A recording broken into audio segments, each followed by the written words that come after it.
are encouraged. Can we get a cup of coffee in here, please?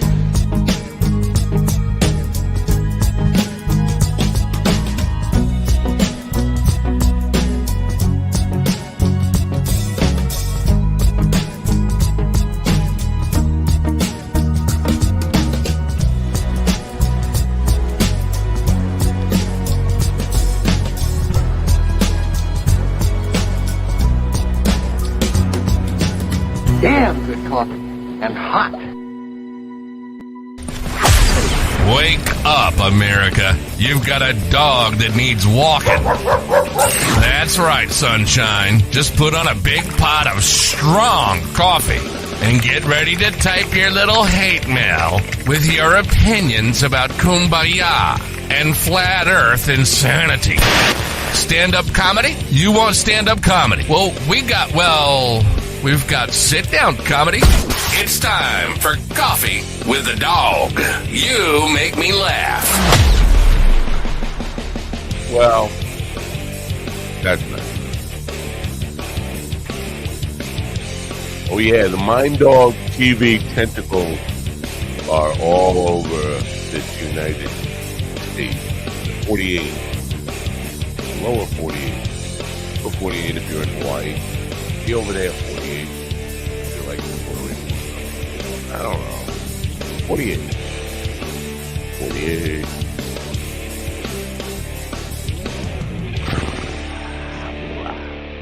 Good morning, folks. Feel all that energy? It's all gone already. I'm wiped out. Have a nice day. Have a good weekend. It is Friday, September 15th, 2023. Today is the first day of Hispanic Heritage Month. I don't know why they start in the middle of the month. And I don't know that they go to the middle of next month. It's a very strange thing, what we call Hispanic Heritage Month, starting on September 15th. But if you're of Hispanic heritage, enjoy your month. Have a good one. Okay. People in Las Vegas and people around the world reacting to, you might remember back in April, there was a family that called the police to say aliens were in their backyard. Aliens, not Mexicans, not Guatemalans, not Nicaraguans. Aliens from another planet were in their backyard. Definitely not human. And there was an audio thing on that, but somebody has created a CGI animation of that. It looks pretty real, and people are reacting to it, thinking it's a video. Now, this is where things get really muddy in all this kind of stuff. When people start faking this stuff and not telling people that it's fake or it's an animation, and people are thinking they're looking at a real video and reacting to it, it really muddies the waters as far as investigating this kind of stuff.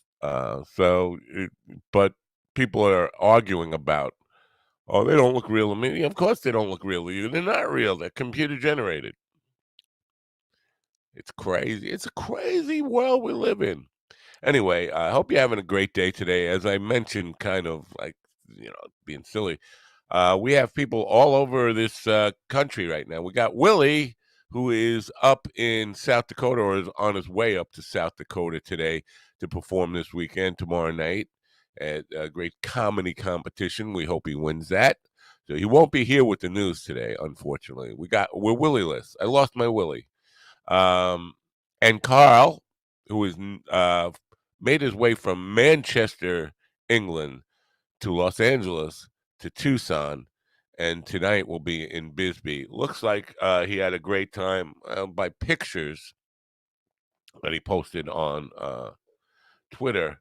Looked like he had a great time last night at Bumstead in Tucson with the big show hosted by Doug Stanhope, featuring with Billy Wayne Davis, featuring Christine Levine and Andy Andrus. Looks like Carl's having a great time, and I'm a little bit jealous of him. But we are, as I say, reaching out.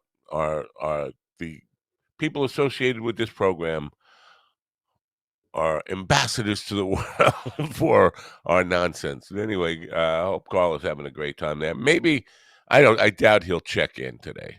We have a pretty full show for you today. Rebecca Coffey is a science journalist. She should be with us at 9:15 this morning. We're going to talk about evolution and love and evolution. Probably a song in there somewhere. Love and evolution. Um, and in the second hour, we'll talk to a author, a first-time novelist, Omari Richards, um, who has a sword and soul style epic fantasy that he wants to talk about. His book went to first novel went to bestseller status in just a few days. He'll be with us to talk about his new book, and we'll have some fun with that. Possibly we'll get to. I think we'll get to um, critical joke theory with our friend G.D. Fenderson. We'll get to that sometime in the whole process here, and that's it. And you know what? I'm getting rock stars following me now. I'm not reaching out. It's this is woke up in the middle of the night. Two different rock stars. I'm not going to say who they are. Following me on Twitter. I didn't reach out to them. It's a very cool thing. People finding me now. For me, yeah, ego boost. Of course, the ego boost. And I don't have much of an ego. I need a boost every chance I can get because I'm pretty down on myself. But it's cool to see people following me. Not necessarily songwriters, musicians and stuff. Um, will probably end up, you know, anybody who enters my world who has any name recognition, I'm going to reach out to you and try to get you on the show. So if you follow me, know that sooner or later I'm going to be haunting you to get on the show. Anyway, yesterday, the big football picks. This is why it's rigged, folks. The Eagles versus the Vikings. Eagles are 6-point favorites. Eagles won by 6, 34-28. I took the Eagles. Willie took the Vikings. Neither one. If you bet either one of those, you lose. This is where that half a point, and there was no half a point on this. This is where strategically the bookies, the bookie services, they got it down. They got it down. They know how to make it work for them. Because nobody wins when when the line is 6 points and the favorite wins by 6 points. Nobody wins. The bookie wins. It keeps it all. If it had been 5.5, the favorite won, and people who bet the Eagles would be celebrating with some cash. If it would have been 6.5, the Vikings would be celebrating with cash. But as it is, nobody wins. So, although I picked a winner who did win by the 6 points they were favored by, if you bet it, you lose. I don't know how we keep track of that's a push. We're going to have to keep track of the pushes along with the wins and losses. Maybe I should put that on the thing right now. Push. Anyway, so yeah, so if you bet the ranch, which I didn't tell you to bet the ranch on that game last night. If you bet the ranch, you would have lost. But if you bet on the Vikings, you would have lost too. It's a scam, I tell you. A scam. No, they're really good at picking this right down to the point. 38-24. So we'll see how we do the rest of the weekend. But as of now, so far, I guess we have to call that both Willie and I are 0 for 1 with our picks because it doesn't matter who actually, well, it does for my pick on the Super Bowl. The Eagles are now 2-0 and on their way to the Super Bowl, where they will be facing the New York Jets, according to my pick. And they will lose by 2 points to the Jets, according to my pick. But, yeah, it doesn't really matter. We don't really care about the standings. We don't really care about that. We're interested in the gambling effect and who wins and who loses. And if you bet either team last night, you lose. You're a loser. loser. And so is Jordan Peterson and the neo-Marxists and the postmodern progressives, all losers, all losers. So that's what happens when you bet football, according to mybookie.com. Well, now you have a chance to redeem yourself. If you bet last night and you lost, we have, the picks, the pick video. Our picks for the week are up, and you want to go by them, and you can blame us for when you're homeless and you lose your house, you lose everything. We don't want, you know what? Gamble responsibly, or don't gamble at all. Don't, a lot of joking around here, but don't bet beyond your means. That's the big thing here.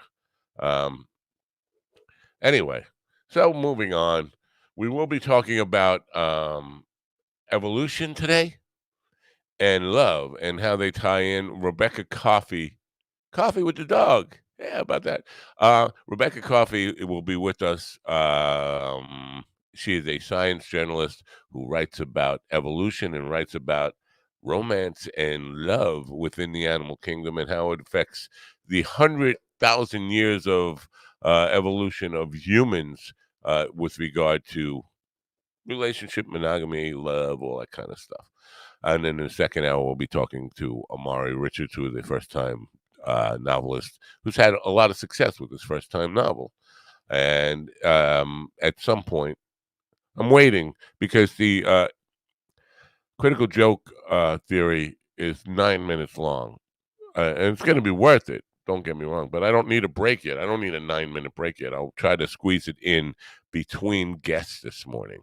I am going to don't get me wrong, I am going to take a little break for our sponsorship right now to get that out of the way before my guest gets here. So let's go. True Fire is the place to learn guitar online. If you're looking to up your game, if you're already an intermediate player or you're just a beginner or you're an advanced player, you'll find what you're looking for at truefire.com. TrueFire is the best place to learn guitar online. And it's also a good commercial if it will.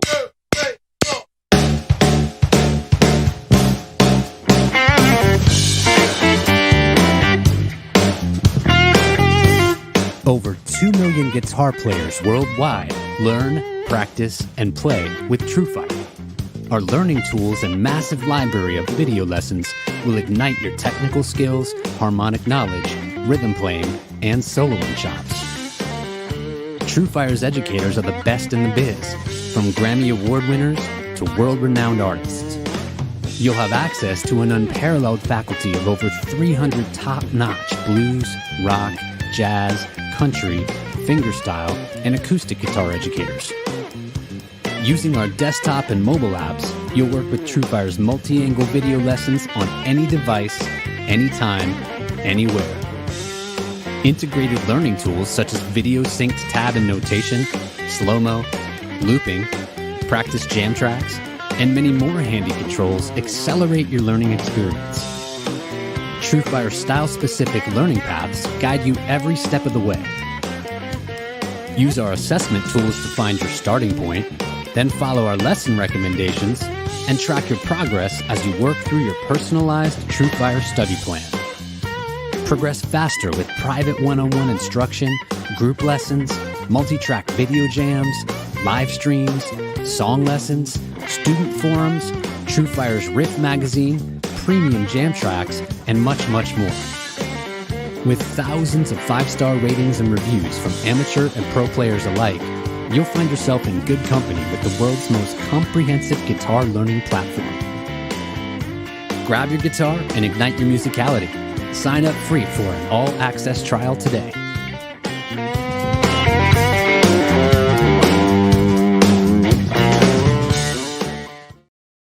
Yeah, I woke up a little bit chilly this morning, a little frost on the pumpkin here in New York where I am. And you know what? I think it's a little overdue. We're in the middle of September, smack dab in the middle of September. And usually this would happen like the first week of September. Sometimes it even happens in late August. It's actually welcome, but I'm wearing a little sweatshirt here. I'm a little chilly. Got the windows open. It's 60 degrees out here, but with a cool breeze. But there was some, and I know the people because I get hate mail all the time about my uh, position, position, my opinions, my beliefs on climate change. People want to argue that climate change isn't real. I don't think they get it, and I think this is where it's really cloudy. Uh, I don't think there's any denying that climate change is real, and the proof of that is in the history lessons of the Earth itself. That climate change is real, because the people will argue, the people who don't believe it's something that we should take action on, will say it's cyclical. Oh, there goes Jordan Peterson out of my vocal cords again. Um, They'll say it's cyclical. They believe there was an ice age. If you believe there was an ice age, then you believe in climate change. The climate is changing. There's no denying that. But I get people who want to argue with me. I got one last night wanted to argue that you should look it up. We've had higher temperatures. Well, we just had the second. Uh, we had the warmest August ever on record. And right before that, we had July, the warmest July ever on record. 2 months in a row, complete months of warmest months in a row. And, you look that up. And stop telling me to look up dates. Oh, well, yeah, we've had a warmer day one day broke a record 25 years ago or something like that. That doesn't count. Climate is not today's weather report. It's what's going on cyclically, and patterns around the world, and it has to do with the water temperatures more than anything. And we have dolphins in Long Island. We never had dolphins in in the Great South Bay and in the Long Island Sound. They came here because the water was too hot for them. Anyway, that's in the news today. My first guest is here, Rebecca Coffee with the Dog. Is a science journalist with broad national recognition. She contributes 5 features a month to Forbes.com, where she addresses evolution, science, health, and behavior. We're going to talk about the evolution of love today. Not many animals you see, except for doves, or not doves, swans that I know about are monogamous. I'm having difficulty this morning, man. I need more coffee. Well, we got more coffee right now. Let's just get to it. Rebecca Coffee is here. Let's welcome her into Coffee with the Dog. Rebecca, welcome. Thank you. I'm glad to be here. Thanks for coming. Now, the main focus here, what I'd like to focus on, is this idea of evolution of love, and we don't see it in a lot of species, where there are species that are dedicated to each other for a lifetime, and I'm not sure we really even see it in humans anymore, with the divorce rate so high and people not being quote unquote faithful. Uh, is it a thing in the animal kingdom at all? Well, let me smash a myth for you. Swans, not even swans, are monogamous. Animals are not monogamous. And Really? Yeah, swans cheat on each other. Black ravens supposedly are monogamous as well. But when the male of the species cheats, his relatives beat him up. Right? Wow. Yeah. So for animals, monogamy would be quite dangerous. And in fact, it is the second leading driver over a 40-year period. It was found that it was the second leading driver in extinctions, localized extinctions. Because what happens is that as a population is threatened, animals start mating with whoever they can. And often whoever they can is their sister or their cousin. And so the population becomes increasingly fragile. That's pretty scary. and then Uh, it disappears. So even animals are not by nature monogamous, though, like people, they may pretend to be. wow. Well, there is a swan. We don't have a lot of swans where I live, but there is a swan couple that's been they've been Right, living in the canal, and they go everywhere together. It would. I don't know if that's but they put on a show of monogamy, and right. who are they doing that for? They're not doing that for me. No, they're doing it for each other, just like human couples do it for each other. But human couples cheat at an astonishing rate. And so there's this charming story, and I wish I could remember who to attribute it to. But he was a social psychologist, and he would talk to people and ask them as couples, how were they doing? How were they enjoying monogamy? And they would just say the most marvelous things about it. And then when he would get them apart, he would ask the same question, and they would all say, "Oh, effing miserable." Well, I'm probably guilty of that, but it's not like an intentional thing. I don't know. When I was a young teen, just like at the age of puberty, I was hanging out with a friend at his house, and we were in a part of his house, and the his father and mother were in their living room, and the father had just been caught cheating, quote unquote cheating, Yeah, and they were having a heated argument, and then the father walked out of the living room to a place where he could see us, and we were both just standing there dumbfounded. We didn't know what to say. I mean, it felt really weird hearing the argument. He sure. looked at us. He looked at his son, who was a little bit older than me, was 14, and he just looked at his son and said, "Man was not cut out to be monogamous." And at the time, it still sticks with me. That's it's a pretty devastating thing for a father to tell a pubescent teenage boy, and Absolutely. it's kind of. But it turns out that maybe he was right. It sounds like, according to Well, what. humans are animals.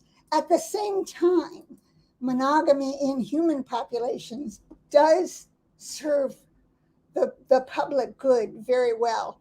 Um, there's some psychologists, Martin Daly and Margot Wilson, in the UK. And this data is probably from the 70s, I would say. They found that unmarried men between the ages of 24 and 35 are about 3 times more likely than married men to murder another man. Wow. Yeah, in general. See, I would have thought the opposite would be true, because generally we think it's the husband. Whenever a woman gets murdered, we automatically think Right, it's the husband. right. But in general, single men are more violent and more asocial than married men. Marriage has a calming effect on humans. This You know, research happens to have been done with men, but I think they would find that it benefits females as I well. read something on social media. Of course, you can't trust what you read on social media, but this account that called itself Fact on Twitter said that women who get married, increase married women will die younger. I'm trying to remember exactly how, but being married takes years off a woman's life, but being single takes even more years off her That's actually quite good. life. There's also a body of research that shows that women in close friendships with other women live longer, and men who are married live longer, which suggests that a close relationship with a woman Right. provides longevity. Men don't count, they don't make you live longer. Right. Now, are we talking? It seems like we're talking about heterosexual, Right. and I don't want to get all political on this, but now we live in a time where homosexual marriage is a thing, and for evolutionary purposes, did you is that was that always a thing? Is that or that part of our evolution a path? Well, no, it's unusual. I mean, it has arisen in cultures certainly, but by and large, um, the human race has operated heterosexually. That is, they have operated heterosexually in front of the veil. It's Right. like we, Yeah, of course. right? We all pretend to be one thing, and sometimes we are actually something else. Right. Does that serve any species purpose, the same purpose? A homosexual marriage, would it be, have some justification in our evolutionary, like you said, calming effect? Because you just seem to indicate that the presence of a woman in the relationship would make it a calming effect. I, Doesn't seem like if it were two guys, it matters much, right? I guess not, but from an evolutionary point of view, the sex has to be heterosexual in order to send the biological material into the next generation. Darwin said that sex is really all about creating the next generation. Right. So it's got to be heterosexual for that. But let's talk again about the calming effect. Right. For example, I met a woman who she was a Palestinian immigrant. And as a young woman, even a teenager, she was part of a harem that, the lucky women lived in harems because at least you were fed, right? And you were tended to. And she said that harem life was actually fairly happy, that you had to go out and have sex and entertain the guy. But behind the veil, the women were all lovers. Huh. So that they were their community and they were happy in their community. You kind of, I don't know how you knew I was going to want to go there, because I'm not necessarily harems, because in America we have polygamy, we have polygamous relationships, and the women almost always are okay with it, beyond okay with it, sometimes happy with it. Um, I, and I always suspected that there were probably some lesbian relationships going on within the multiple wives, and it's almost always one male and several wives. You don't see like a Right. woman. Is there an evolutionary path to trace for that, or where that comes from? Well, I think the statistic is that 85% of human societies have allowed polygamy. Polygamy being the non-monogamy that allows for one man to have several women or many women. Right. Has So there the, has there ever been the reverse sure, in there are societies where women can have more than one husband, but it's really? much more common, much, much, much more common for one man to have several women. And the problem with that for society is that it leaves a lot of men unmarried, and those men become more violent. Right. It, And the idea of procreation too. I mean, one woman can only get pregnant every 6 months, but if you have 12 wives, you can get them pregnant all right. simultaneously. But it also creates a group where everybody is a little too related, and you Oh might yeah. end up sleeping with your brother and not know it. Right. Now, what about the attitudes, and morality and all that kind of stuff? Is that linked to evolution? I mean, because these things that you're talking about seem to have an evolutionary cause and effect on how people deal with this. What we're talking about, romantic love, really, because I want to get into the other kinds of love that are supposedly this. I don't know what I know about love. But this whole idea of there's a path for that, but is morality, our attitudes towards the way we look at it as a society, is that attributed to evolution as well, or is that just Well, I don't think that. I think it's a common misunderstanding of the word evolution to think that it would direct anything. It doesn't direct a thing. There is no intelligence behind evolution. What evolution is, as defined by Charles Darwin, is just that the environment exerts pressures, and the animals that can adapt to the pressure evolve, they change. So it's not survival of the fittest, it's survival of the most adaptable.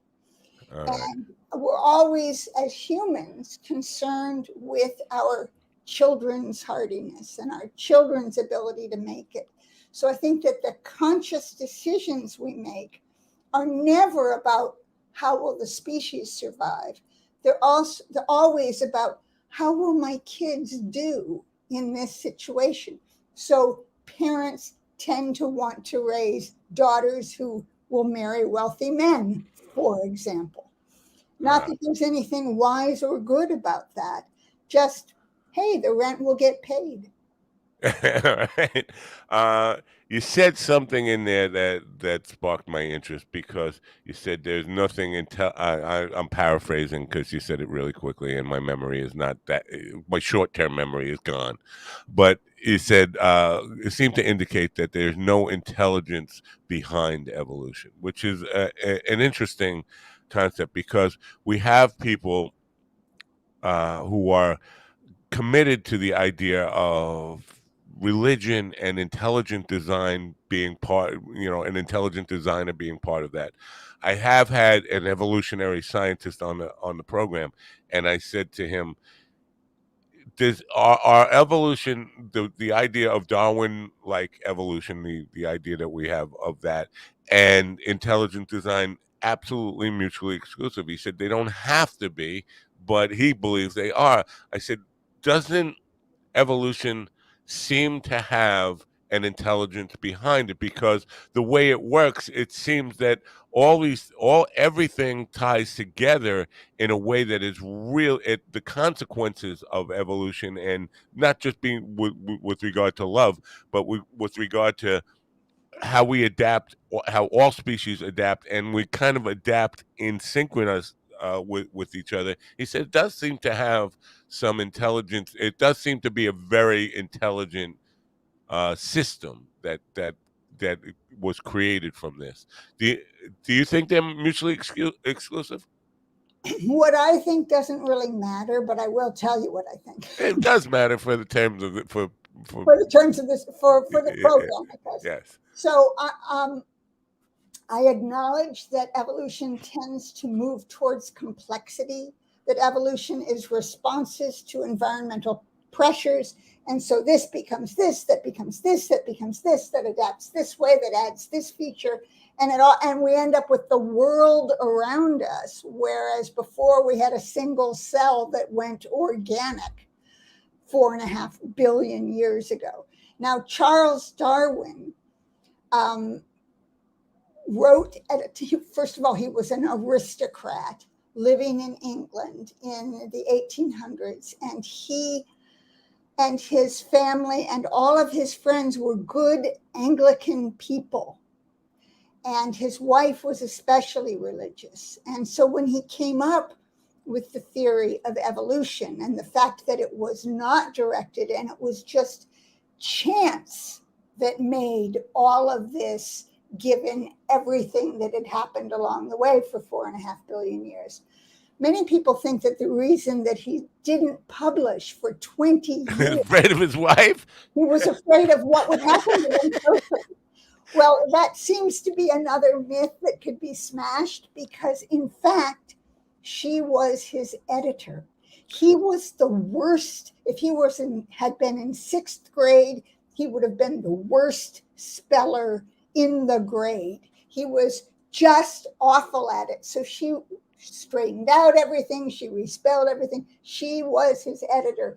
And probably what kept him from publishing for 20 years was not fear of the church, but just he was busy and he was sick a lot because when he did his 5-year voyage around the world, he got bit by a bug that made him sick for the rest of his life. Right. So a lot of people think there's a conflict between the two.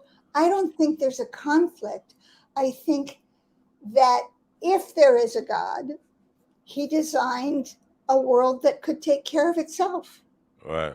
Well, I go with Carl Sagan. You know, when we talk about God, we can't talk about God without defining it. Nobody can agree on a definition. So it's kind of it's. Of course, we're going to get into arguments. It's like anything you want to argue about something. First, you have to be able to define it. If we can't define it, then there's no way we can talk about it in real terms and really come to a consensus Very, very because well. we're talking about two different things or 8 billion different things in this case. Yeah, yeah. Um, but no, I'm just interested from the perspective of the because and a lot of people get and the creationists get caught up on this like Darwin was a human being and he was not infallible. Obviously, he wasn't infallible. He got himself sick by getting bit by a bug. Uh, so his theory, while it seems to shed a lot of light on where we came from and how we got here, is not necessarily the word of God, if you would, Right. And so it's just a theory in there, and people who don't understand how rigorous the scientific principle is and how theories are really, like in some cases, more impressive than law. But so they claim it's just a theory, and Darwin might not have gotten everything right, but there's no real way to test that, is it? Because evolutionary processes are not 1,000-year processes, 10,000-year processes, million-year processes, That's right. right? That's So right. that People do evolution experiments, but they're with things like yeast, not with things like right. So gorilla. we can never know the bottom line on this, but there is we still live in a time where we're still, the Scopes monkey trials are still happening daily in the world, and it's pretty frustrating because I do think there it's kind of like the climate change argument. We can argue whether he got it all right, but we can also see there are telltale signs that a lot of this is based in reality if you really just open your eyes, and it's really frustrating. Now, coming back to the love thing, we had been talking about romantic love, but there are other kinds of love, or are there? Is love a real thing? And that's another thing. It's like God, how do you define love? But a mother's love, Mothers, yes. motherly love, paternal love, and I think more than paternal love, maternal love,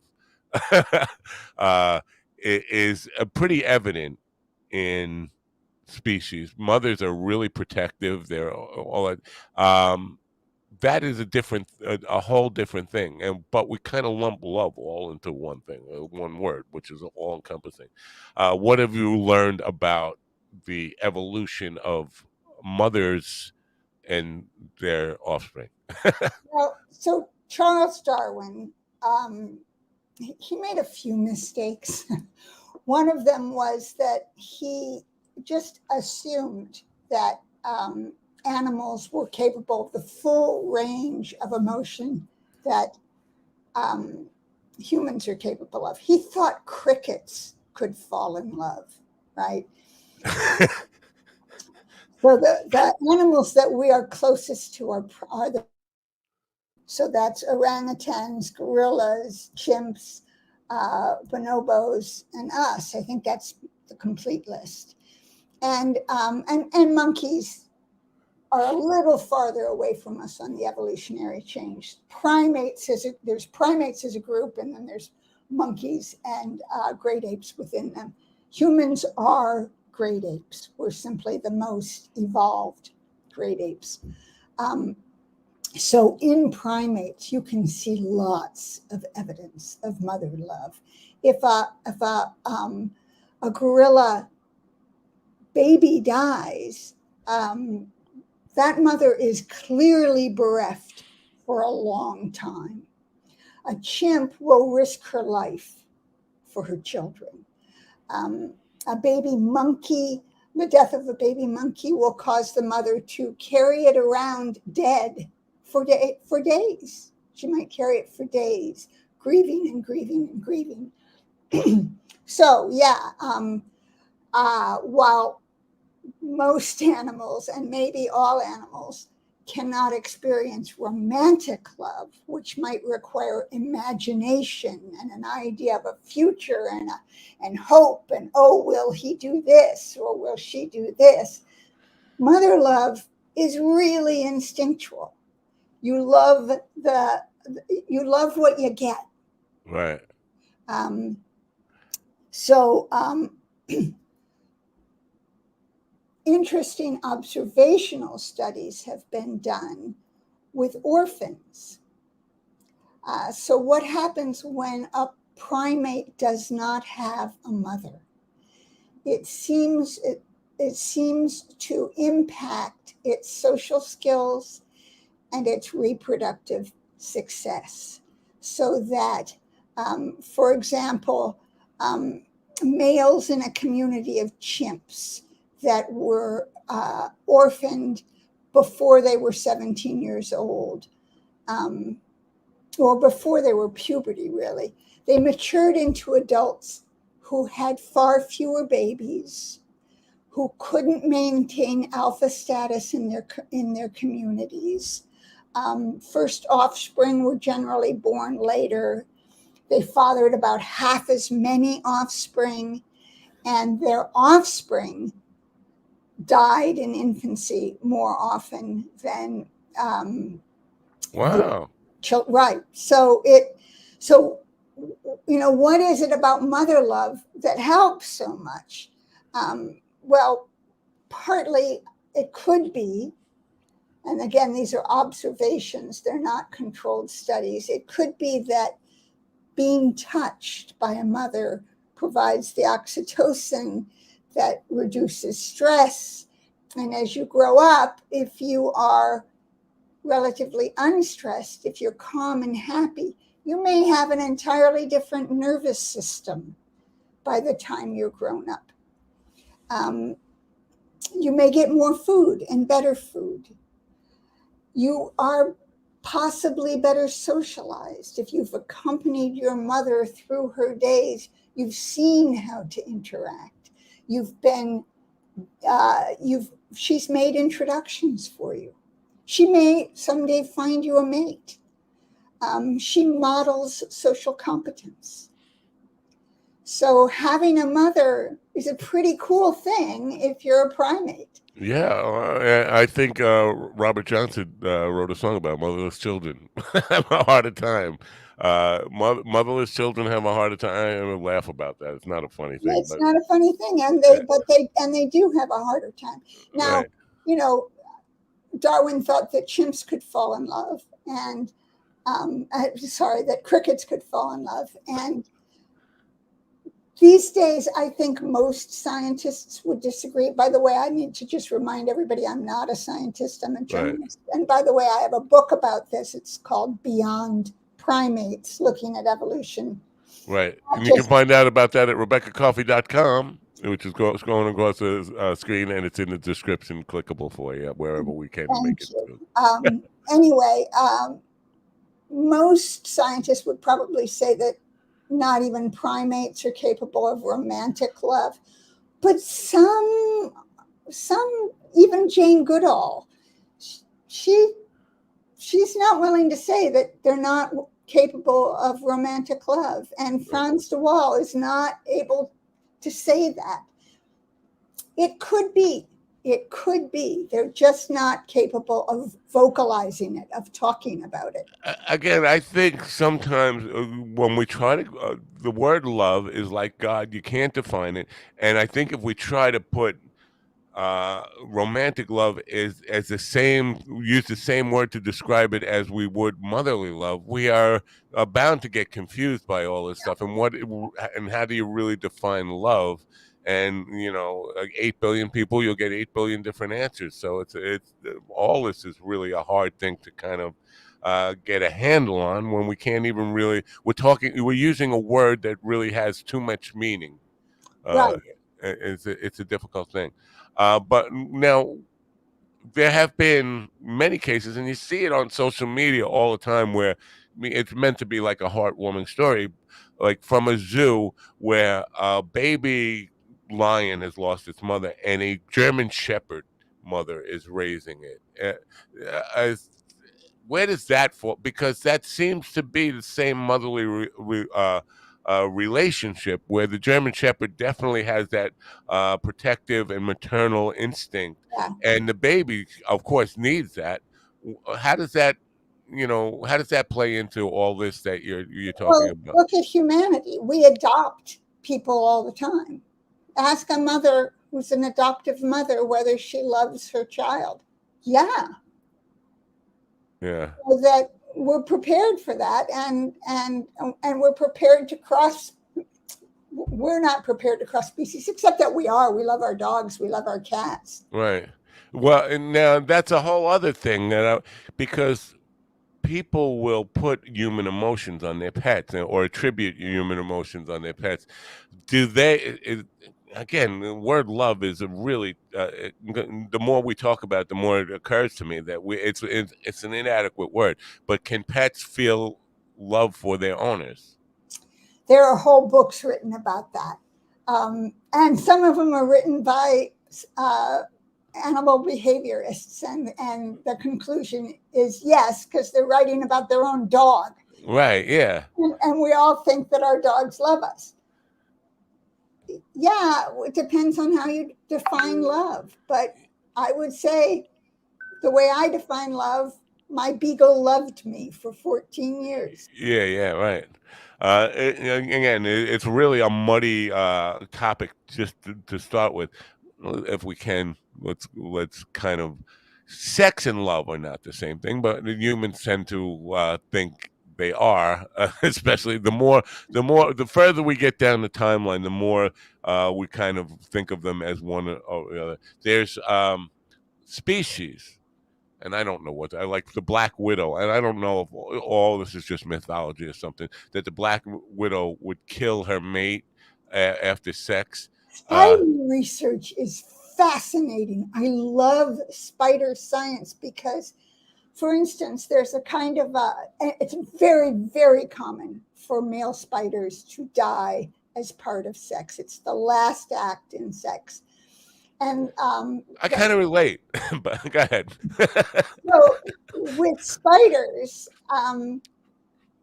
if the male allows himself to be eaten, there's one species, it is called the brown, it's just called the brown spider, I think. He hurls himself into her jaws. He does a flip and ends up butt first in her jaws as the last. And she's 3 times larger than he is. So what the heck is he doing? Well, she doesn't have an egg to fertilize. She's got an egg sac to fertilize. Wow. And if his sperm get to it, he's going to be sending hundreds of babies into the next generation. And Darwin talks about that as the purpose of mating, is to get, that we are instinctually driven to send our biological information, our gametes, into. It doesn't seem like that would be contribute to the furthering of the species, though, because that ends the male's ability Right, to have right. multiple. But he is food. He is nutrition for 100 babies. And that's what he really cares about, according to Darwin. Oh my God. Now Darwin had, speaking of spiders, and the ability or the willingness of the male to die in order to be food for the next generation. There's an aspect of evolution that Darwin never caught on to because he was working too early in science. When he was working, nobody really knew what DNA was, or what a gene was, what a chromosome was. He identified natural selection as like whatever about you happened to help you survive the environmental pressures, brought you into the next generation. So it's the most adaptable that survive. Then he also identified sexual selection. how is it if your primary instinct is to throw stuff into the next generation? How do you get to mate? Well, if you're a peacock and a male, you have riotously beautiful feathers. If you're a stag, you have big horns. So there are certain physical attributes that will get you primacy in the battle for mates. Right. Well, what happens after mating? He didn't think that through because, yeah, there were microscopes and sperm had been seen under a microscope by a scientist in the 1600s who was very embarrassed about the fact that he had collected his own sperm and put it on a microscope slide and then published about it. But they just saw them as tiny, what he called animalcules. He didn't know what their purpose was. At first, people thought that whole beings were in that, and from sperm came the entire human being. Wow. That's crazy. Right. So what Darwin didn't realize was that in many species, the females have more than one mating partner during a mating season. So you not only, if you're a male, have to mate, but you have to make sure that yours is the sperm that gets to the egg. So how do you do that? Well, there's this great spider called the Malabar spider. It's a jungle spider. It has two sex organs. Its sex organs hang from its head. And the female has two receptacles. So it inserts one of its organs into one of her receptacles. Now this is where it gets fun. When it's ejaculating, it bites off, it severs its sex organ and leaves it inside her receptacle where it continues to enjoy the sex. It continues to ejaculate, even though it's severed from him. He backs up and he's ready to fight off any competing male. And if one approaches, and it's also plugging the receptacle, you would think he would run over and just insert himself into the other receptacle, but no. So I was going to say, I'll give you three guesses. I can't. I can't imagine being ready to fight after I've had my penis bit off. He ingests that one. He not only severs it, he ingests it. So the scientists were wondering, the heck, why did he do that? Yeah. So they conducted, these are scientists in Asia and Europe, they conducted basically boxing matches, and they put some eunuch spiders and they matched them up against fully able spiders, and some partially eunuch spiders against fully able spiders, and some fully able, were both competing spiders were fully able. And the title of the publication says it all, and it is Eunuchs Are Better Fighters. Wow. If you get rid of your sex organs, you're a better fighter, possibly because it has given you a boost of calories. Wow. And then as the last act, the male goes over and offers himself as a meal to the female. Wow. This is all fascinating stuff. And, it's really hard to wrap your head around the fact that so many different species have different kind of takes on what it takes to prolong the species. And because I think about in the feline, the larger felines, the big cats, they will murder babies so that the female will get ready to get pregnant again, that kind of stuff. We have all kinds of oddities that every species has something weird about. I mean, something to look back and say, why? How did that? So we tend to think of of evolution as just a physical thing, but it actually does create some behavioral Behavioral stuff. changes in Yes, species too. yes. Is that the biggest takeaway from this stuff? Is that evolution is more than just a physical phenomenon? Right. It's a physiological phenomenon, a behavioral one, and a microbiological one. Wow. So that in this area that Darwin didn't realize existed, there are certain, you, like like kids' tennis shoes back in the '60s, jump faster and fly harder or whatever it was. You can some sperm are healthier than others. Some sperm swim faster than others. Okay. On sperm competition, so there are microbiological We're, adaptations.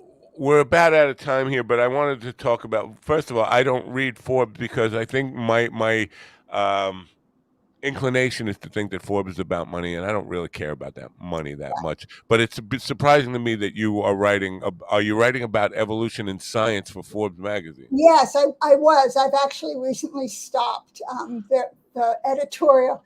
I had to do 5 articles a month, and that is way too I'm many. sup- I'm really shocked that they even had, again, I prejudiced against a publication just thinking it's all about money. Obviously, it's not all about money. Yeah, So. it's not any longer all about money. But now on RebeccaCoffee.com, there are books listed that are not necessarily about this subject, right? You write humor books, or Right, I you're do write humor books, and I have been told that I am funny even when I don't know it. well, that's not necessarily a good thing. I probably have been told that too, and I don't take that as a compliment. It's not necessarily a compliment. Yeah. Well, I appreciate you being here. I mean, I think we've learned something. I just want to get your comment on somebody in one of the chat rooms. So hold on, let me just see what they said here, because it struck me. Evolution means improvement, or else it's devolution. Yeah. Do you agree with that? Because as I don't think necessarily everything that happens through natural selection is always a positive thing. What's your take on that? The idea of evolution always results in improvement. I think that's a linguistic trap. Evolution versus devolution. Right. Evolution means change. It means surviving a threat. That's all. It can be a permanent step in a positive direction. The fact that it meant survival means that it was improvement, but it's not necessarily a permanent state, and another pressure will make the evolution happen in another direction. It Gotcha. certainly moves towards complexity. Yeah. Well, again, I appreciate you being here. I wish you great success. I hope people will go to RebeccaCoffee.com. That's coffee, not with 2 E's, but COFFEY, RebeccaCoffee.com. And you can find out about all the books if you're interested in this stuff. I love this discussion because I think we live in a world where still evolution is up for debate in a lot of people's minds. And, just a theory. We hear that all the time. So, but I never really thought about it in terms of its effect on love, romance, and all these kinds of things we were talking about this morning. It's a fascinating conversation. Thank you for being here. I wish you continued success. If there's anything I can do to promote your work, I will. So Thank you. I've really enjoyed this. thank you. Bye for now. Have a great day. Bye-bye. Bye. Rebecca Coffee, folks. RebeccaCoffee.com. Let me know what you think about that discussion. I think it's the spider stuff, and that's really interesting, but it's also scary. This is the stuff that horror movies are made out of. I'm going to take not such a short break here. We have another guest coming up, Omari Richards, who is a first-time novelist who has done really well with his first novel, and he will be here in just a few moments. Actually, he's already in the green room right now. We are committed to going to play critical joke theory with our friend G.D. Fenderson. Got to cue that up for you right now. In the meantime, RebeccaCoffee.com, I'm taking that off the screen. Make sure if you're interested in learning more about what she has to say, that's where you're going to go find out about it. Too many things here at once. Here. Without Willie, I'm lost. You see, I'm lost without Willie Boy, who's in South Dakota today. Anyway, let's see here. Present. I'm having to do things a little contrived here. I'm using two different systems to make this happen. Critical Jokes Theory is a contribution piece by G.D. Fenderson, who is a humorist at large, certified humorist at large, certified forensic humorist at large, but he's losing weight. Here's his piece for this. Hello, welcome to Critical Joke Theory with your host, G.D. Fenderson, certified forensic humorist. Now with new joke technology. Hi, I'm G.D. Fenderson, certified forensic humorist at large, but I'm losing weight. Welcome to Critical Joke Theory. Now with new joke technology. Hunter Biden has been indicted on 3 gun charges. 4 if you count the dick pics. If it goes to trial, expect a hung jury on the dick pic charge. Escaped convict Daniele Cavalcanti was captured without incident on Wednesday morning at a tractor supply store. During his 2 weeks on the lam, Cavalcanti had made several attempts to change his appearance. He had previously shaved his mustache and beard and donned a light green hoodie. It is believed that when Cavalcanti was captured at the tractor supply store, he was trying to disguise himself as a landscaper. During his escape, he stole an unsecured rifle from an open garage. The homeowner reportedly fired several shots at Cavalcanti but missed. Arrest that homeowner. First, for leaving a rifle in an open garage, and 2, firing a gun in a residential area at a person who's running away. He's running away. You think you're a cop? One last thought. If Cavalcanti was a U.S. citizen, he could avoid prison by running for president. Kim Jong-un met with Vladimir Putin in Russia. Putin greeted Kim by saying, "You are my prisoner." Kim responded by saying, "I claim this country in the name of the People's Republic of North Korea." Utah Senator Mitt Romney will not run for re-election in 2024. The Republican Party is too crazy for the man who follows the teachings of Joseph Smith. Thousands are dead in Morocco after being crushed by stones and rocks. Some for adultery and blasphemy, the rest from the earthquake. Coco Gauff wins the U.S. Open and her first Grand Slam. Congratulations on the U.S. Open, but as to the Grand Slam, I have eaten at Denny's many times and it's no big deal. Luis Rubiales has resigned as president of the Royal Spanish Football Federation following the kissing scandal of Spain's Jenny Hermoso at the Women's World Cup final. Rubiales made a public apology and maintained that he did not use his hands, although he did try to stick a foot of tongue down her throat. Quentin Tarantino begins work on his final film, The Film Critic. He said that he wanted to do 10 major releases. Tarantino will now only have minor releases, consensual minor releases. A federal judge denies Mark Meadows' efforts to move his Georgia case to federal court, stating that Meadows has not met even the quite low threshold for removal and that his efforts fall short. Now Mark Meadows feels like his shorts fell around his ankles. Paki, makers of the hottest snack chip on the planet, pulls their one chip challenge from the stores after Massachusetts teen's death. One kid dies from one chip and the product is pulled from shelves. But guns? Comedy actor R.S. Shivaji dies after sudden cardiac arrest 1 day after his latest film, Lucky Man, is released. Shivaji appeared in over 100 films, and he ironically dies after Lucky Man. I do not know what Rotten Tomatoes will say about the film, but he should get 40% for rotten luck. A New York man was killed instantly by a Peloton bike, his family says in their lawsuit. The bite claimed not for nothing, but it was self-defense. GOP presidential candidate Chris Christie has vowed to show up at every Trump appearance if Trump continues to avoid the GOP debates. Look for Chris Christie to show up at a courtroom or food court near you. Trump is involved in so many trials with so many lawyers and so many co-conspirators and so many witnesses that the only people not playing 6 degrees of Trump have already pled the fifth to some degree.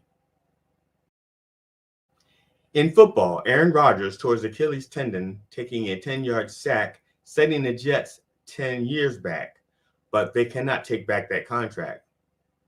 Rodgers should have gotten vaccinated.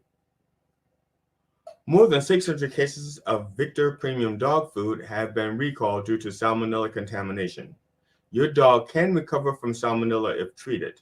They may never recover from that Halloween costume that you made them wear.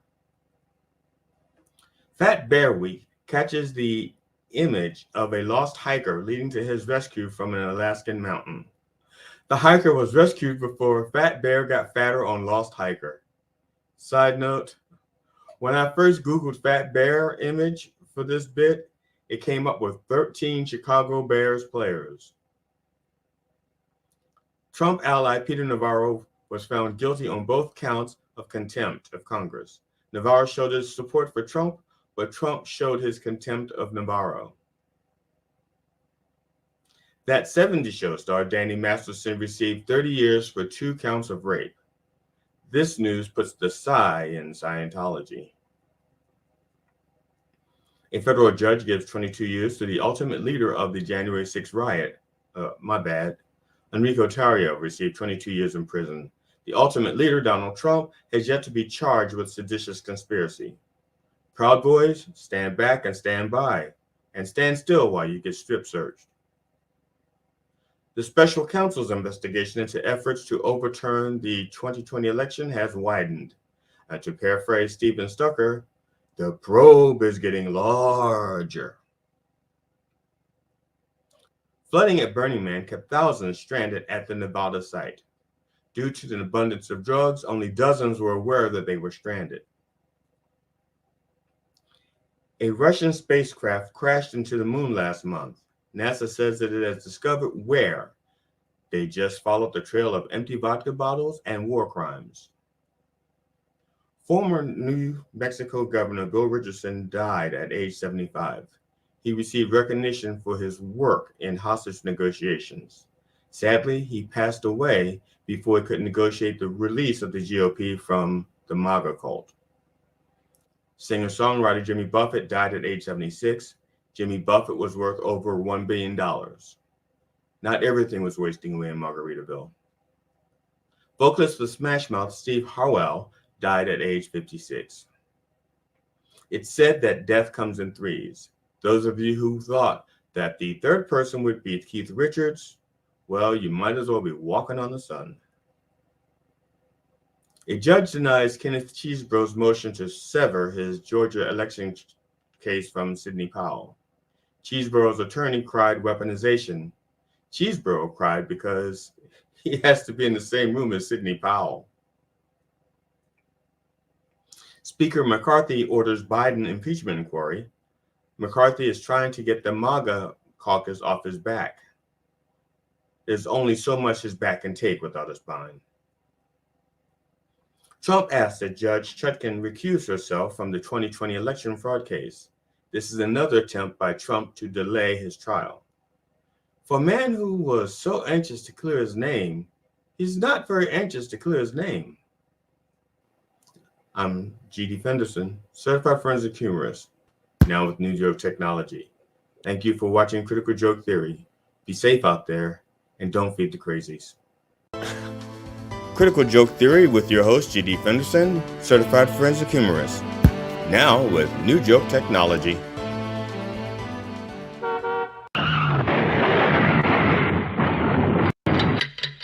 Wow. Thank you, GD, for that piece. Interesting stuff. Obviously, we have talked about a lot of those stories with Willie's news reports earlier in the week, and interesting take on that. Of course, GD gets a little more political than Willie ever will, but I hope you're enjoying those pieces. We are about to meet an author. Omari Richards is a debut novelist who specializes in sword and soul style epic fantasy for teens, young adults, new adults, and fantasy enthusiasts. The Kimoni, I hope I'm pronouncing that correctly. Kimoni Legacy Initiation is his first novel and became an Amazon #1 bestseller in just 2 days. He's here to share a sneak peek into the world of the Kimoni Legacy. Ladies and gentlemen, please welcome Omari Richards to Coffee with the Dog. Omari, welcome. Good morning. How are you? Hope you can hear me okay. Yeah. Volume's a little low. If there's any way you could increase that, that would be good. That's a tremendous feat. Your first novel reaches bestseller in just 2 days. People want to know what's the secret? How the heck did that happen? I have no idea. A lot of luck, I guess. Luck. So you're a believer in luck. Tell people a little bit about your background and where you come from and how. If writing was authorship was always part of your plan, I guess. Oh, sure. First, is the volume better? Yeah, it's good. All right, awesome. So basically, I grew up in a home where books were like basically the main source of entertainment. My father and mother were avid readers. They were both politically active in their home country, the Commonwealth of Dominica. So they were very avid readers. They were avid debaters. They were avid educators. In fact, my dad read so much that a lot of times he would just sit out. He would just sit out of his classes and just read under a tree. And then when he was done reading, he would walk back to the library, return the book, and then come out with like 20 other books.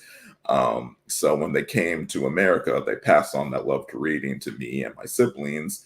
And I think I started reading when I was maybe 4 or 5. And I just love books so much. I just always wanted to write one. So I guess you can say authorship was just something I just always wanted to do. And so you always wanted to do this. Now you're not. Maybe I shouldn't assume this, but from appearances, you're not a 20-year-old. So it's taken you a while to actually pursue this. What was why the delay? I mean, why? Because I would have assumed, that being your background, that you'd be gung ho right out of school and getting right into it. Why is this your first novel at this age? Well, unfortunately, I love reading, but I'm also an avid perfectionist. So everything I put out, I said basically, it's not ready, it's not perfect, it's not how I want it.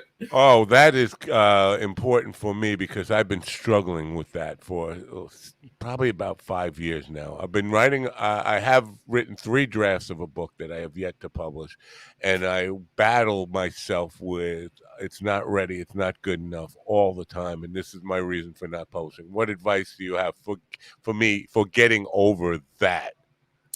What really helped me is just having other voices, because writing is a very solitary activity. And then when you work on drafts for so long, the only voice you hear is your own. So this is why beta readers, alpha readers, and writing circles are really helpful, because for the longest time, I couldn't get past chapter 6 in any of my drafts because I kept erasing everything I wrote, because I kept thinking, this is not good, this is not good, this is not good. But then when I went to a writing circle and showed it to some readers, they basically said, this is amazing, what comes next? And then I said, I don't know. So that really gave me the motivation, because it told me that, okay, I have something here. People are interested in what I'm writing, what I'm trying to say. So let me keep going this way. Wow. I hear what you're saying, and I have had beta readers. The problem is, I think, and I talk to one of my bandmates about this all the time. There's a danger in listening to one or even several, a small group of influential people who are commenting on your work, is that you're trying to right for them now, or trying to please them and entertain them, and they're not necessarily the wider audience, and sometimes you can put too much importance on their feedback and start just trying to cater to one or two or three voices, which could lead you down. That's my issue with beta readers, because I have had beta readers, and then find myself trying to impress that one person rather than trying to write a good book. Yeah, yeah, that's very true. And it's like all writing, it's a balancing act because you have to balance your own negative thought and then you have to balance what other people expect. But to really navigate through it, you have to ultimately write the story that you want to read. So as Right. long as you keep true of the kind of story you want to read, the kind of story that you've always wanted to see and envision, then that kind of helps you navigate through the whole thing. Because if the beta readers feedback falls into that vision, you can use that. If it doesn't, then you know it's not right, so you can disregard it. And then if your own voice is compromising the vision, that's when you go to beta readers and so on and so forth. So as long as you have that true north of the vision, and that way you can basically navigate it as best as you can. Interesting. Now, the book, in my intro, I described it as fantasy, but I Yes. think in one of the letters I got from your publicist, she described it as speculative fiction. And I really hate putting labels on stuff, those kind of labels, because I think that limits us when with. How would you? I have not obviously have not read the book yet. I haven't even had it. I've only known about it for about a week now. We're showing the cover there. How would you describe this book, and who it appeals to? Well, I'm fine with the epic fantasy label, and speculative fiction is just kind of like the larger general label for like sci-fi, fantasy romance, so on and so forth.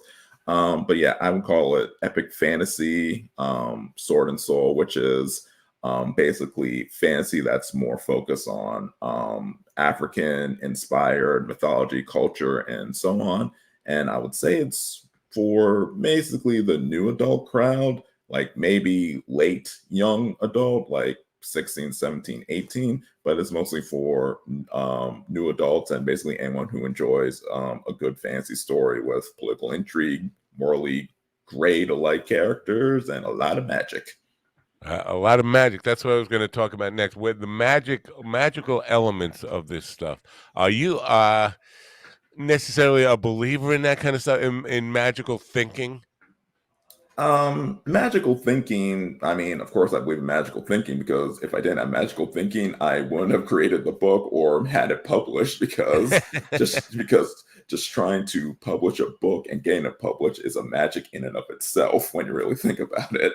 But in terms of like magic in and of itself, I did grow up in a home where not so much it was magic, but superstition. And even though my parents didn't really take it seriously, it still kind of informed the way that they viewed the world. Like, for example, my dad was doing dishes, and then a blackbird landed on our porch, looked at him dead in the eye, and then it just like cawed like three times and flew away. And then when he told my mom, the first thing she said was, "You better go check on your mother right now." Because because in their mind that was a bad omen, because where they grew up, people saw these omens everywhere. They saw these supernatural creatures everywhere, like the strange lady that's sitting on the porch and she talks to herself. She was a witch. So in order to defeat her, every time you pass by her house, you have to step on her shadow, or you yes, or you can't cross this bridge at a certain point in the day because that's where this monster will show up and take you away, and so on and so forth. So my parents didn't necessarily believe in any of this stuff, but they grew up with it enough that it basically informed the way that they view things sometimes. Right. And it's so interesting to see the kind of things that people uh, don't outright dismiss. In my younger days, I was a magician, and I did a card trick from a guy who grew up in Haiti, and he was really put off by it. And he threatened to turn me into a rat. And he actually believed that in the power of voodoo and stuff like that, that he could turn me into a rat. And I was fascinated just by the the ability to let your mind go there and believe in those possibilities. I hate to be sound like I'm putting people down because of belief systems, whatever.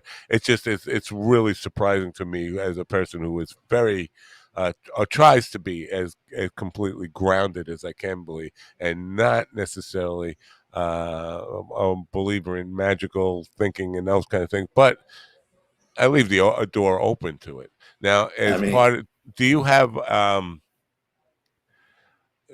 is there an important uh, use for that in literary? I mean, in a way to get out a bigger message, or what is your actual what are you trying to achieve with these stories of fantasy and that kind of stuff? Is in the minds of the readers the possibilities that are out there? What are you trying? What is the I'm really stumbling here with the no worry. coherent question, but the ultimate purpose of what you're writing for, is it just to fulfill your own purpose for your own creativity, or are you trying to kind of open the door to provocative thinking towards I don't know wherever it might go, but bigger ideas within younger people, because the book is geared for younger people. What is your purpose in writing? Basically, to introduce new adult young readers to a larger world, because as my parents always said, the world is as big or as small as you allow it to be. So with fantasy and sci-fi and other genres of that nature, the biggest takeaway, the biggest advantage is that it's not bound by our contemporary common current world. Like, anything can happen in fantasy. You can go anywhere in sci-fi. You can go down to the depths of the ocean and find Atlantis. You can fly, you can fly through the sky on a dragon and so on and so forth. And those kind of stories just really not only captivated my imagination, but expanded my mind to the possibilities of life, because in fantasy, the common farm boy who was a nobody can rise to be someone of prominence. So and it's those kinds of archetypes that keep fantasy going, that keep people really invested in fantasy, because fantasy tells us anyone can be anything. And so with this book, I kind of wanted to extend that lesson to black American kids who usually don't see themselves in fantasy, because fantasy is mostly Western European centric, European Middle Ages. So you don't really see a lot of black focused characters in fantasy. So I'm trying. That's an interesting observation, because I wouldn't have made it, being a white guy from New York. It probably wouldn't have occurred to me. But as you say it, and I think about it, you're Hmm. absolutely right. That's something I hadn't noticed before. So, you know, thanks for making me aware of that. But it's interesting that you picked Atlantis and flying on dragons, because I have had guests on who that's not a fantasy in their mind. They were portraying that as fact, as so you talk about that being fantasy, and for some people that's a very real Well, thing. based Yeah. off of my research that I've done, Atlantis was just a parable created by Plato to prove a larger point. I really don't.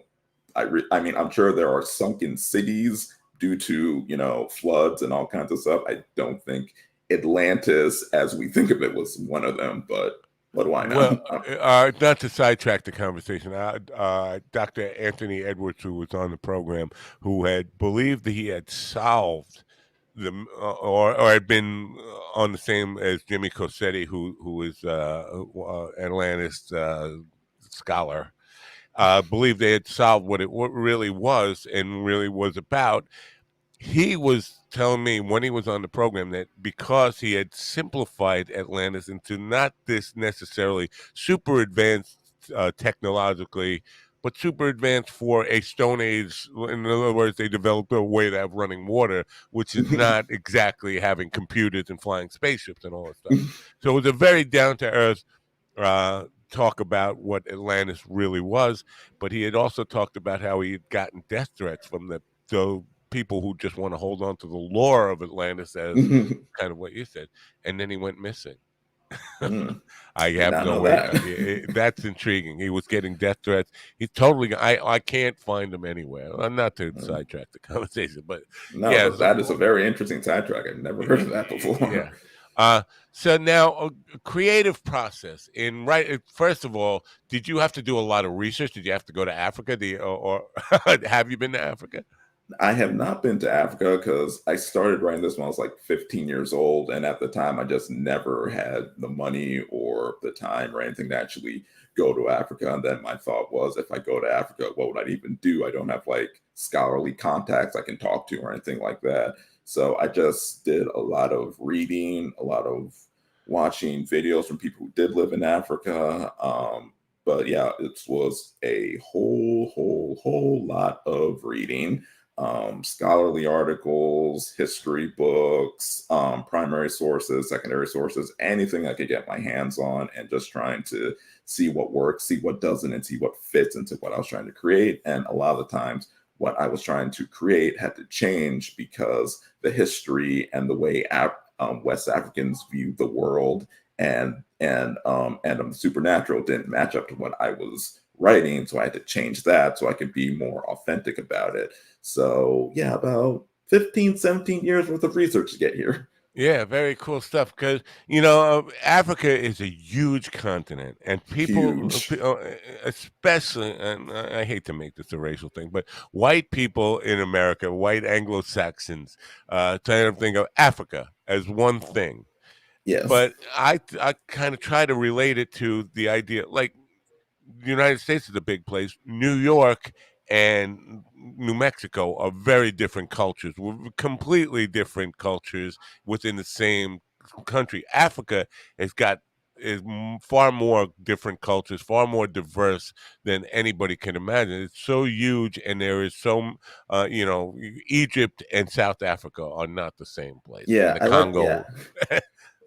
Congo. I like to tell people who seem to have trouble understanding the vast cultural and ethnic differences that exist within Africa. I like to say, if you can tell me the difference between a Briton, an Irishman, a Scotsman, a Norman, a Viking, a Slavic person, a Greek person, and a Turk, you can tell a difference between an Igbo person, a Yoruba person, a Mandinka person, a Stonok person, a Dogon person, because because even though Scotsmen, Irishmen, Britons, English people, Welsh people, they all are physically white, they are still culturally very different. It's the same thing in Africa. The Yoruba and the Hausa people, they are all black, but they are all very culturally different. They believe in different religions. They have a different way of viewing each other.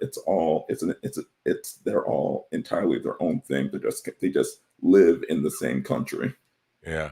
Now, for you not having to now writing about a place that you have not been to, and I understand the value of research and all this stuff, but when it comes to character development, is that a challenge for you not having actually, met somebody from there, or trying to get yeah, it would be very difficult for me to invent a character, say, of the Deep South, where I have not spent a lot of time in the Deep South in the United States. I'm just the actual process of character development.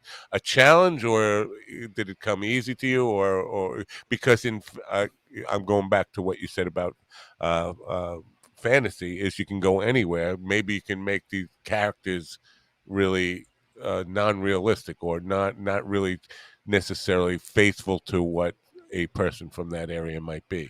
Well, the cool thing about fantasy is that while it is made up, it's fictional, it's still based off of aspects of humanity that pretty much exists everywhere. So when you study folklore, mythology, and myths, which I did in college, you see that there are the same archetypes across every culture. There's always the hero, there's always the princess, there's always the queen, there's always the strong man, there's always the evil sorcerer, there's always a dragon, there's always, a mystical item, there's always a mystical place. So once you understand that, it becomes easy to just kind of play around with them, add in your own stuff, add in some of the cultural aspects of it, because even though each culture has the same archetype, they all are executed in a different way. Like a West African hero like Sunjata Keita, the founder of the Mali Empire, has a different kind of story than another hero like, let's say, Hercules or Odysseus.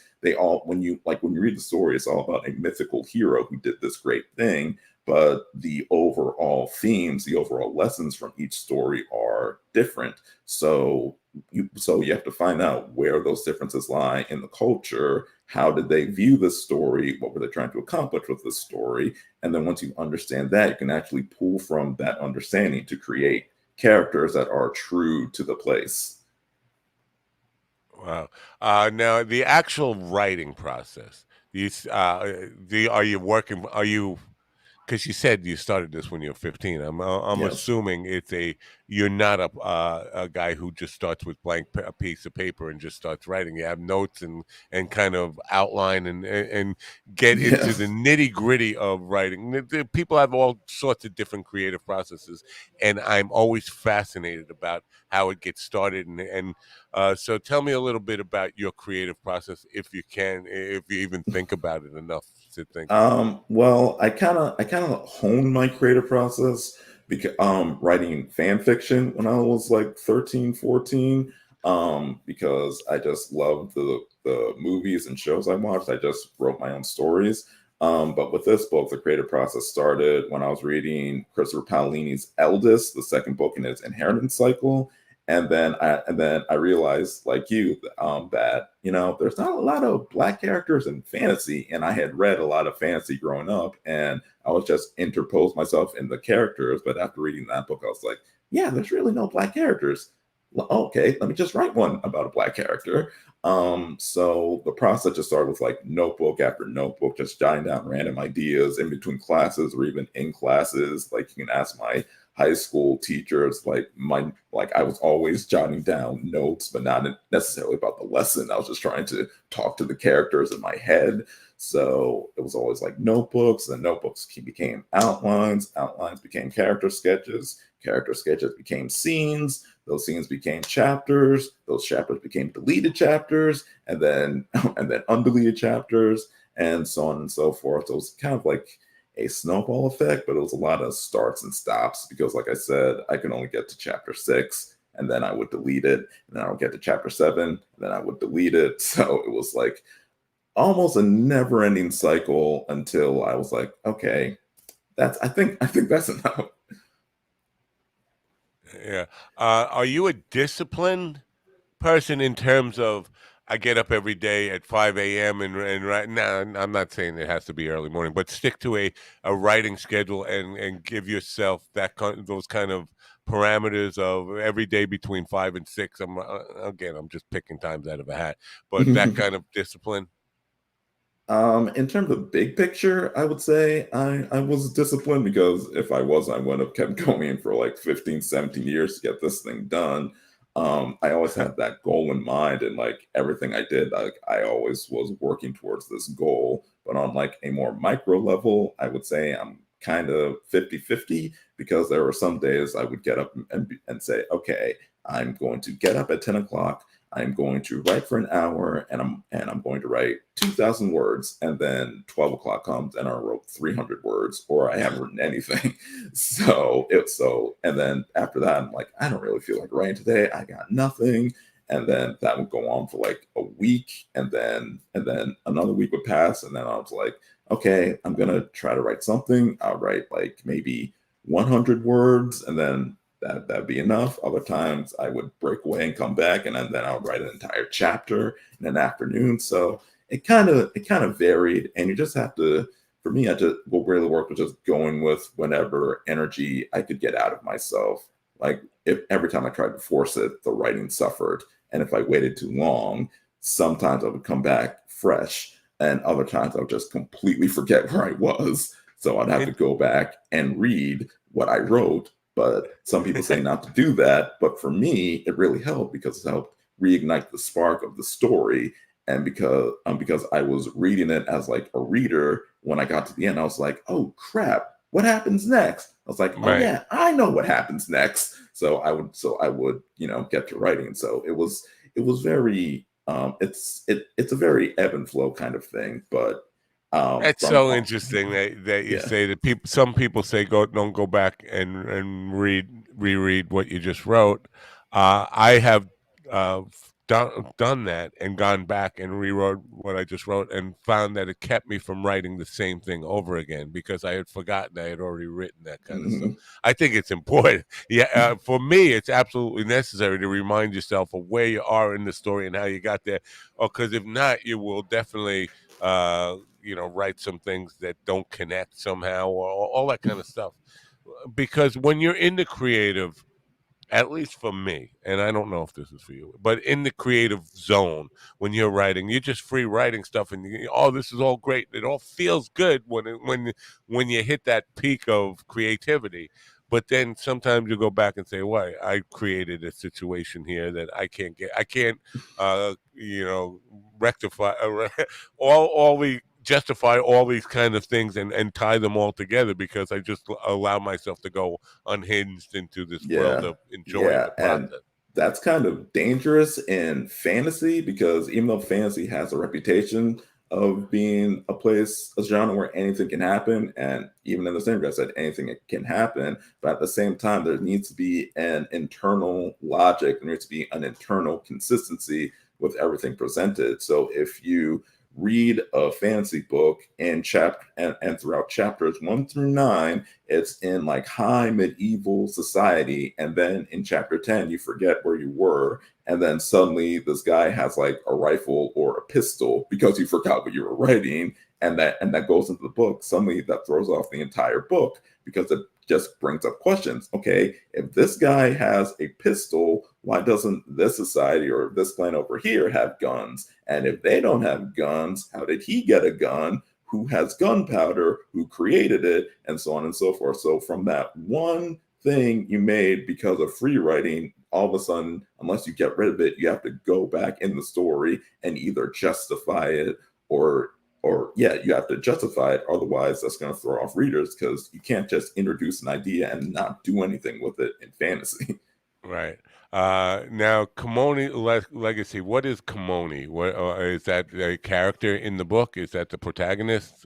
Yes, the Kimoni are a influential clan of the Kitwana Savannah. They basically run the Kitwana Savannah at the behest of the king. They basically rule the savannah on the king's behalf, but the relationship is kind of strained due to wars, betrayals, intrigue, and so on.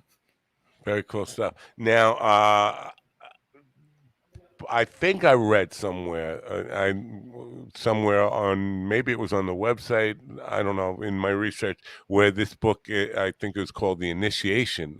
Is that Yes, yeah? So that leads me to think that this is a series. Like this is book one, and there's going to be a book two, and possibly a book yes, three. That yes, is that is trending. I mean, that is in authorship these days. Generally, I would have a tough time finding an end point, a satisfactory end. Would always, where do you end the story? You just want to keep going. If it's something you love and you put your life energy into it, you never want it to end.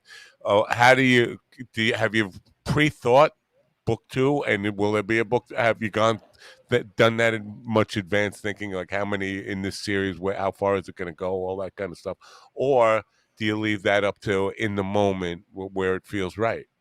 Well, since I love the great fancy trilogies like Lord of the Rings, Wheel of Time, A Song of Ice and Fire, all those series are more or less planned out. I basically did the same thing. I've planned out for at least 3 books, and depending on how book 3 ends, there's probably possibilities of standalone stories, another cycle of 3 books, and maybe some prequels. Because with fantasy, part of the reason why there's always so much content is because as you're basically creating an entire world, an entire universe that has histories and interesting people you don't get to meet in the main story. You have interesting settings you don't get to, but you put them there for the sake of world building, and you kind of want to explore them. So there's just always more to discover. There's always another rock to uncover when you're writing really good, engaging fantasy. So hopefully the readers feel the same way about this book. And as I explore more and more and more about this world, they'll be along for the ride with it. All right, let's get a little uncomfortable here. Okay. I like because this book is mostly geared for younger people. It could be for anybody who loves fantasy, but it's mostly geared for young people. I think young people today are probably. I'm talking about the racial element here. Well, young white kids are probably more open to read this book than let's say their parents would be. I think we do still have a lot of racism, and when we see black people on the cover of the book, well, a lot of white people, even if they won't admit it, are going to say that book's not for me. It's just for black people, right? But Right. I think younger people are the hope, and they're probably more open to that kind of stuff. In your reviews and the feedback you've gotten from the book, have you seen that young white people are more open to this book? Because I would be a little bit surprised. Actually, I've had a pretty wide array of reviewers all singing praises. I've had a middle-aged white person gave me my latest review, and he loved it. He said, "See, the director of Ten Commandments would have a field day adapting it if he were still around." I've had Indian reviewers in India absolutely love it. I've had suburban white women say that they love it. Of course, I've had African Americans say that they loved it. And for the most part, I think it has enough that everyone can enjoy it, because like I said, fantasy, mythology, it all hinges on archetypes that are familiar across every human civilization on earth. And most importantly, the whole purpose of art is empathy. So, so the whole point about reading about different characters is that you can put yourself within their mind space, understand how they think, and therefore you can understand how presumably people who are similar in real life, you can understand how they think somewhat. Yeah. I think people are able to connect with my characters, even though they're not of the same ethnicity, because the characters speak to something that is within all of us: the need to please your family, the need to find peace, the need to find your own way in the world, the need to live within the environment harmoniously. Those are all things that, whether you're from Europe, Eastern Europe, India, East Asia, Southeast Asia, they're all things we can all understand. So I think that's why I believe the book can appeal to everybody. I hope you're right, and just to speak to what you're talking about, I think that's the only way humanity can move forward. And I know, because listen, racial divides and racism and that kind of stuff are probably an incurable disease, but I think we can do a lot towards it, more towards healing those wounds this way than rather getting into arguments over politics and all that stuff. The idea that connecting with a character or archetypes, as you mentioned, is the best way for people to realize we're all just people. And that it's happened, in my world through music, understanding, connecting with black music. It definitely opened me up to African American culture and all that kind of stuff in a way that all the political arguments and all the cognitive reasons and arguments for understanding that would not do. It's on an emotional level. Like, this guy's me. It's the Yeah, same as me. yeah, And yeah. You would be surprised the unifying power a good story can have on people. Like, I've been in various fandoms throughout the years. Star Wars, various animes like Dragon Ball Z, Inuyasha, Rurouni Kenshin, Sailor Moon. Like, if you go into a room of of nerds at Comic-Con or Otakon and say, hey, I like Sailor Moon, then a whole swath of people of various races, ethnicities, and nationalities are going to raise their hands and say, yeah, I like Sailor Moon too, or I love Dragon Ball Z. Goku is my spirit animal when I work out, and so on and so forth. So those kinds of stories really have a way of just connecting with people, because if you say you like the same story than I do, that's an automatic connection, and we have something to build off of and create a kind of rapport. Nowadays, there's the culture wars have infiltrated these fandoms in a significant way, but I hope we can get back to that whole unifying idea that we're all here for the same reason. We all like this show. We all like this intellectual property.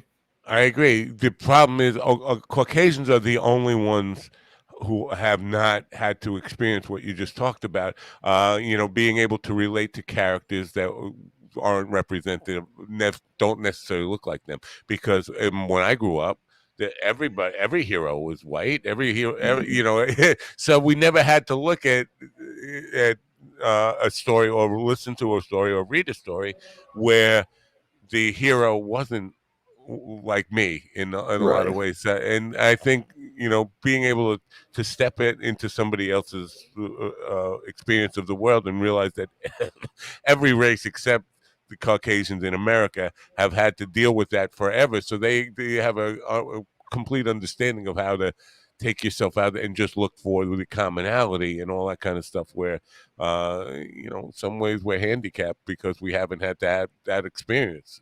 Yeah.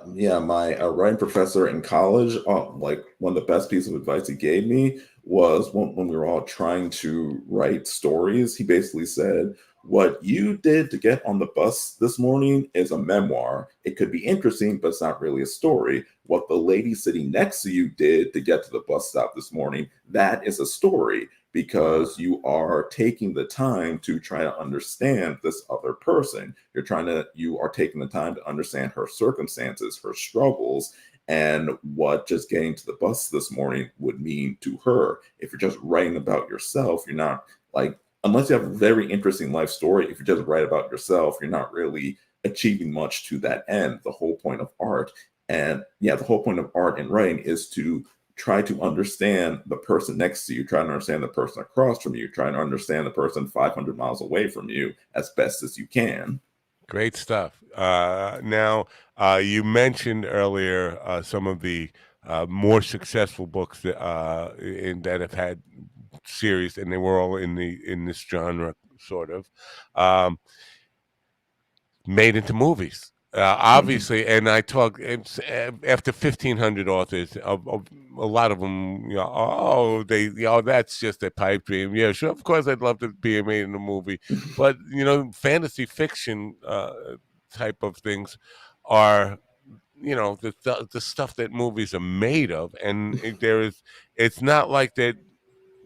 It's not like Hollywood doesn't have an interest in the dollar, in the dollars that these kind of movies would present. Now, obviously, I'm not even going to ask you if you would like to see this made into a movie, but because obviously I think you would. But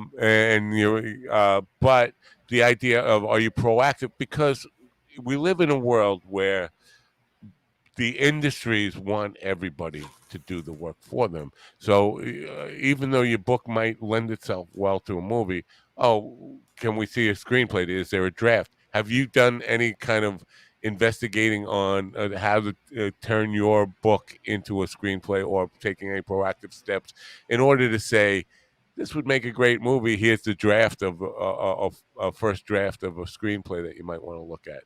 Well, yes, I have taken screenwriting classes in college in preparation for this day, actually.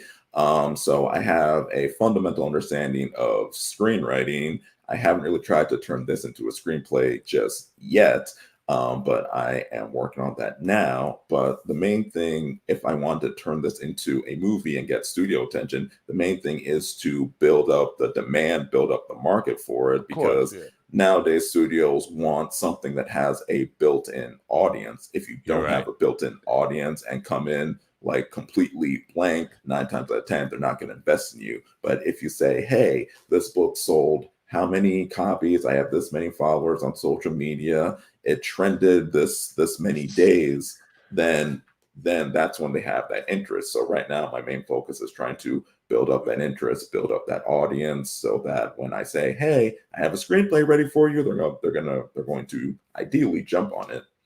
It hurts me to hear you say social media because it's true, and it's absolutely undeniably true that they're going to look at your social media numbers to see, that doesn't necessarily portray or parlay itself into good art. I mean, you can have a million social media followers and not Mhm. necessarily have a great work of art. And I think that if we get caught up in that trap and we do more and more, I think the decision makers and the people who are putting money or whose job it is to say yes, green light this, publish it, make it a movie, whatever. Those people, it's very shallow and unimaginative, and just look at bottom line numbers like that without really Yeah. looking at the quality of the work itself. Unfortunately, that's been like a problem for arts in general, even Yeah, before social media. Like absolutely. the most popular records, the most popular movies, the most popular books are necessarily the best, but they're the ones that get the most eyes. And from a business perspective, that's what you want to invest in. So it's so and when you Especially in have the stand-up comedy world, which is Mhm. my basically the most common type of guest we have on here, is comedy clubs not really vetting people on the quality of their work, but on their social media following, and then you get somebody who never really had the stage presence. They're good on the internet and short clips and all that Right. kind of stuff. Yeah, You're right; it's across all art, all yeah, art. it's this very weird catch 22 in that you want good quality art, you want good quality material, but you need an audience. But the only way you get that audience is people consume your good quality material. And the only way to do that is to put yourself out there. But to put yourself out there, people need to find you. And to do that, you need resources. And it's like this endless loop where even when you do get it, all of a sudden people just want that one piece of content, and you're like, well, I want to do something else. It's like, no, just do this one thing you did really well. It's like, that's not Right. all I can do. But it's like, well, that's the thing that's making us the most money, so you're going to keep doing that. So it's this very, like, even when you get somewhere, you still have to keep you're still on the wheel, basically. Right. Speaking of comedy, I have to say goodbye right now to Gov's Comedy Club. Yesterday, I overran the light, and I don't want to do that again. Stay tuned on the Gov's network for Knock 'em Dead comedy coming up in just a few minutes. We have to say goodbye.